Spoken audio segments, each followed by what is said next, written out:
All right, so I got inspired to make this video because it's the end of the month, and for me, I'm a very big person when it comes to start of weeks. I'm very big on start of months. I'm big on like the start of the day, but I'm very like when it's midweek, I just feel like I get sluggish. When it's like the middle of the month, I'm just like okay, and I think it's just a process. So something that I've been doing just to kind of reinforce myself and get back on track is every end of the week on Sundays, I'll basically see what I did, what I could have improved on, and what I can take for the next week. And considering it's the end of the month, I've been doing that for the end of the month as well. So what I've been doing is I've just been writing down every single thing that I've done when it comes to my business, when it comes to, just other projects that I'm doing, when it comes to my health as well. And I take that and I figure out, okay, what can I do next month to make it another productive month? And I was just typing down a couple things that I did this month. Is currently October, and man, I realized I did a lot. I got a lot done, even though it felt like I didn't do enough. I actually got quite a bit done, and I'm looking at it. I'm like, okay, you actually did pretty good. And obviously, I'll take it to the next month, and I have my goals for the next month.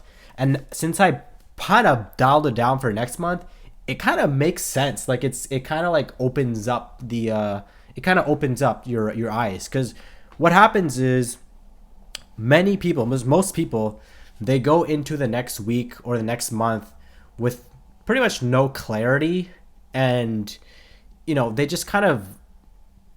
kind of just go into it in this sense of, okay, let's have a strong month, but they don't really have a game plan for the next month or next week, for example, right? This is the first week. Yesterday, I was sick this weekend, so yesterday was like the first day where in a very long time that I didn't have a chance to put my start of week, this and that. So today it's Monday, and I'm still a little bit under the weather. So that's literally what I've been doing. I've just been like reflecting on the month, reflecting on things I've done, things I could have improved on, how much I've spent on maybe ads, how much, just in terms of the business expenses, income that's come in. I was doing another business, but I decided not to do that one. So just to focus on this one and focus on the main project, Men's Image Lab. So I guess what I'm trying to say here is take some time to reflect on your month, how you did this month. It doesn't have to be very long, but just take some time to reflect on your month. If you can do that, you'll notice that you've done so much more than you think. And maybe you haven't done enough. Maybe you'll realize, oh, I haven't done enough. If you haven't done enough, then that fair enough. That makes sense. If you've done a lot, then applaud yourself and take that momentum to the next month. Because sometimes what happens is, like, I thought I didn't do much this the month. I was like, man, this month has not been a productive month. But I looked at it, I was like, you got a lot done. It's because when you're going through day to day, you're kind of like, and this is where the 1% rule comes in. The 1% rule is basically when you put in 1% every day, you focus on getting 1% better. You won't notice it because you're just doing it, but at some point you just realize, oh wow, I actually got quite a bit done. Like you're like, okay, this is a good momentum.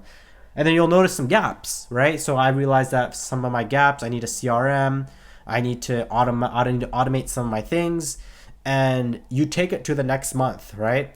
So you identify things that you've done, identify some weaknesses, and then you at the same time too, you figure out, okay, what can I do for the next month? And for the next year, for example, right? That's why I like to do things in quarters. For example, every 3 to 4 months, because every 3 to 4 months you can see some sort of transformation when it comes to what you're doing, right? So you can see a big shift. 1 month is not enough to see it for the most part. 2 months is like you're close, you're starting to make sense. 3 months is like ideal, where you're starting to feel some momentum.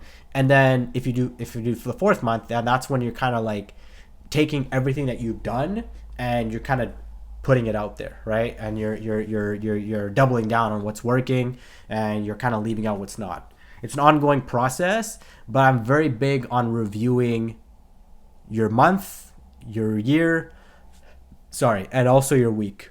So Try it out. It's end of month right now. Of course, when you watch this video, it might not be the end of the month. But even if it's not the end of the month, review your week, right? Review your week, just review it. You'll see so many like things that you've done, and you'll be able to actually see like what you've done, what you could have improved on, and how you can take it to the next month, week, year, whatever it may be. So try it out. Let me know if it works for you. And don't forget to like and subscribe. And let me know what kind of videos you would like to see. If you'd like online fitness coaching or productivity coaching, link is down below. And yeah, I'll talk to you guys in the next video. Don't forget to stay authentic. Peace.